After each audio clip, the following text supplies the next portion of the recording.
Welcome, ladies and gentlemen, my name is Soulfax. Today I'm showing you a tank that is undoubtedly the only tank the German treat that I can call overpowered. And surprise, surprise, it's a Russian tank.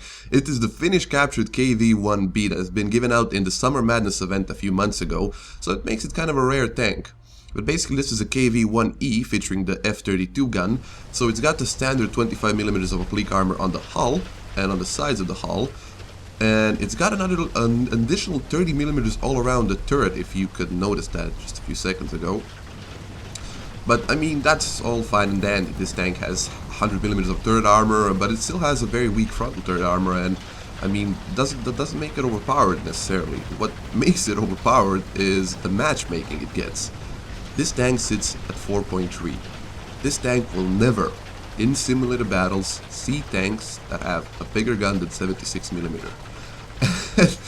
Yeah, that's awesome. And if you are very lucky, very lucky, you can actually get a whole team of tanks that can barely penetrate you. And when that happens, like in this match, it's awesome. The biggest drawback of this tank is definitely its gun. It features an F32 gun, a gun that only two tanks have, another premium T-34 in this tank, and the problem is that it's much like the L11 gun. The maximum penetration in this gun is 77mm, which means that it can, in some circumstances, penetrate the front of both KV-1 and the T-34, but it cannot do so reliably, so you really need to know where to shoot with this tank. But other than KV-1s and T-34s, American tanks, when you're driving this tank, shouldn't really scare you, because I mean, this tank is a beast. Like I said, this tank is the only tank that I consider overpowered, and for this tank to be overpowered in a match, a few things need to happen. So while I'm getting shot by a friendly Aspen, but that's expected because this tank really looks like a Russian tank, the only weakness of this tank is its frontal turret armor. Like I said, it gets an additional 30mm of side and back turret armor, but the front is not very heavily protected, so it's the standard KV-1E front, which means that it gets 90mm of a gun mantlet around the gun and 75s on the sides. But most of the people are not gonna shoot either of those things. They're gonna shoot straight down your gun, trying to disable the gun. But, and I gotta say a really big but here, when you lose your gun in this tank, it's not a big issue, because after you lose your gun, you just need to angle your turret and start repairing, and most of the time people will be at a loss where to shoot you, because when you angle this turret, you get around 100mm of frontal armor on the gun mantle, which is great, and they don't know where to shoot you. So if you're very lucky, and if you stumble upon a team of players who haven't seen this tank before and don't know how to deal with it, you're gonna have a match like I had here. And I'm not gonna spoil it, but yeah, let's get to the actual replay here. Enough talking about the tank. So, like I said, we're playing on Berlin here, and I think we already lost 2 of our points, but we're capturing B here. The problem with the Berlin map is that it's a lot of close quarter, which doesn't benefit German tanks, but this is a Russian tank, although it's in the German tree, so I take a very brave leap here. So we captured B, and it's obvious, seeing that I already saw a few tanks on the other side here. There's gonna be at least a few tanks here, so I decided to take one for the team and move up here. I want to exploit my frontal armor and exploit the fact that this tank is relatively rare and people still don't know how to deal with it. So that is a 76mm Sherman. I shoot him in the turret. I mean, it's never gonna penetrate. The 77mm penetration of this gun is not very good. So I move up behind this fallen Panther, I think. Take my aim. One in the side, that should have killed him. I bounce a shot from him. Another one in the side, come on, shoot another one in the side. The reload on this gun is not really bad. I'm getting shot from another side, that's a T-34 over there. And he's more of a threat than that guy, even though he has the better gun. But if that T-34 manages to penetrate my side armor, he's gonna be able to kill me here. So, yeah, I'm just showing that it didn't get penetrated because I was angling very nicely here. And I do take a shot at that T-34, I set him on fire, I disable his gun, I kill a lot of stuff, and now the fun begins. M18 is one of the rare things that can penetrate me frontally. One shot in the side, boom, ammo goes up. Another 76mm Sherman here, not paying attention to me, just thinking I'm an easy kill, and boom, another kill. So that's 3 kills in a very short span of time. And this is what makes this tank. This tank can actually take on multiple enemy tanks at once without getting shot down. which makes it very much different from any German tank that you have up to this point. T-34 again here. And now I make a sort of a blunder here because I missed my shot. I should have shot him in the gun here, and he manages to get another shot into me and disable my guns. But it's not a big deal. I just click repair, and I just angle my turret, and he basically can't do anything to me. And so he decides even not to shoot me. He decides to just focus on the guys behind me, giving me time to repair very easily. So that's basically the biggest advantage of this tank. Number one, having people that don't know how to deal with this tank, because it's kind of a rare tank. I mean, I don't know how many people want it, but you had only a small chance of winning it by completing each day's event during the Summer Madness event. Another thing is that it's a Russian gun, it's a Russian tank played by Germans, so naturally you would think that a lot of people wouldn't know how to deal with it. Oh, an Su-85, one of the rare tanks that can actually penetrate me frontally, but he made a blunder. He bounced off my front plate and he actually hit that little piece of wood there, which kind of saved me because he probably would have been able to penetrate me here. And now we're just playing a weird game of cat and mouse in which I'm winning because I have a turret and I'm in an actual tank. He's a tank destroyer. Another shell into him. He's still not dead, which is annoying. And at this point he decides, okay, I'm out. I'm not having any of this.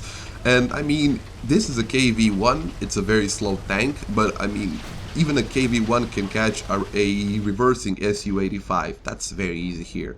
Take my aim, careful aim to hit the ammo, and boom! There's my 5th kill, I believe, at this point. Or 4th, not really sure. But yeah, at this point we're not standing very well. We actually managed to lose both of our other points while the B point is still captured. So I advanced to capture the middle point of this map, which is the most contested point because, like I said, it's in the middle of the map.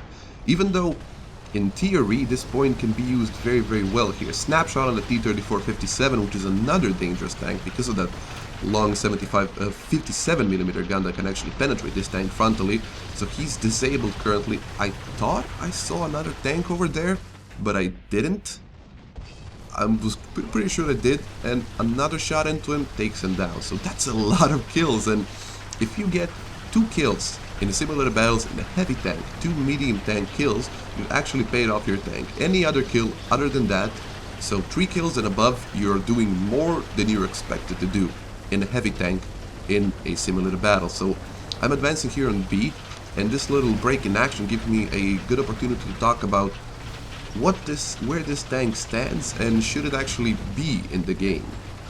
So this tank was given out only twice as an award for completing certain events. Once in the beta of the ground forces and once during the Summer Madness event, in which you had to complete a series of challenges, daily challenges. Kill 30 tanks, kill this, kill that, and you would, at the end of every day, you would have a chance to win this tank, and if you completed enough challenges, you would get this tank automatically. What makes this tank kind of a rare, and a rarity to actually see it. Not a lot of people know how to deal with it, and if this tank were in the standard German tree, or even in the Russian tree at 4.3, I would easily say that this tank is overpowered. But as it stands now, being so very rare and actually kind of a novelty in the game, having a very good Russian tank in the German tree at a very low battle rating, it kind of balances out the overpoweredness of this tank. You're not gonna see a lot of it if you're not a KV-1B driver. But that being said, this tank can be actually played in realistic battles like any other tank, and in realistic battles it can meet up opponents at 3.3. Which is not a very good matchup. Oh, a T-34, and he's got the T-34 1942. One shot into me penetrates my turret. I think, oh, excuse me. There's actually a 75mm of armor slip right next there, right next to a gun mantlet, which he shot me. He failed to penetrate, and another shot in the side of the turret failed to penetrate again. I repair my gun, get up here, and shoot him. That was a little glitch in the replay. I actually managed to see him, didn't shoot through ground, so yeah. And now his gun is disabled and he's at my mercy relatively here, so another shot into the turret and he's down here. So like I said, this tank can actually meet 3.3 tanks in realistic battles, which, I mean, there's not a lot of 3.3 tanks that can penetrate this tank. The T-34 1941 with the F34 gun actually stands at 3.7, and it can penetrate this gun frontally through the front of the turret, the gun mantlet. But the first Shermans will have a lot of problem penetrating this tank, so it's a very good thing that this tank is so rare. I don't know how rare it actually is, but it is very, very rare. I only see a few of these tanks every now and again. So we're getting to the closing points of this match. I don't know if you saw, but there was an M18 that skirted through this side of the map going to capture C now. So we own B and A currently, and I want to recapture C because I don't want to leave anything to chance. I got 8 kills in a simulated battle match. I really want to win this match. I put one shot into that M18 and put another shot into a M16, I think, here. Let's just see. That's an M16, I think.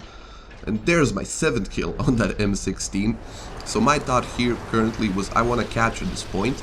Then I want to stand in a good defensive position because there's not a lot of enemy players still left alive. And if I manage to hold this point and nobody decides to come back and capture this point, that's an M18 running away. So I knew he was going to try and flank me. So if nobody tries to capture any other points and they just try to focus on this point, we're going to win in just a matter of seconds. So another point that I want to make here is that this tank also suffers from the same syndrome that a lot of players suffer from when they first unlock their first Tiger. They think this tank is invincible. When I saw this tank, when I unlocked it, and when I saw it with all the applique armor and with all the additional armor on this tank, and when I saw the battle rating, I thought this tank is a walking fortress, that it can't be hurt by anything. On the contrary, it can be hurt very easily because a lot of Russian tankers still know that the weakest points on any KV-1 is the turret, the front of the turret, because they've been shot there a lot of times. So you're still gonna get penetrated if you decide to rush in towns, like on Poland or in Eastern Europe. But if you play carefully, if you play this tank like it should be played, like more of a support tank in most situations, but if you see there's a lot of tank in one area, the best thing would be just to park yourself behind some cover and try to exchange shots with them, because even though this tank does have a lot of weak spots, like on the front of the turret, it can still prove to be hard to hit them if you can constantly move your tank, angle your armor, and just make it a nuisance for them to actually hit you. That's a dead T-34. I just started to put a shot into him to make sure he's dead.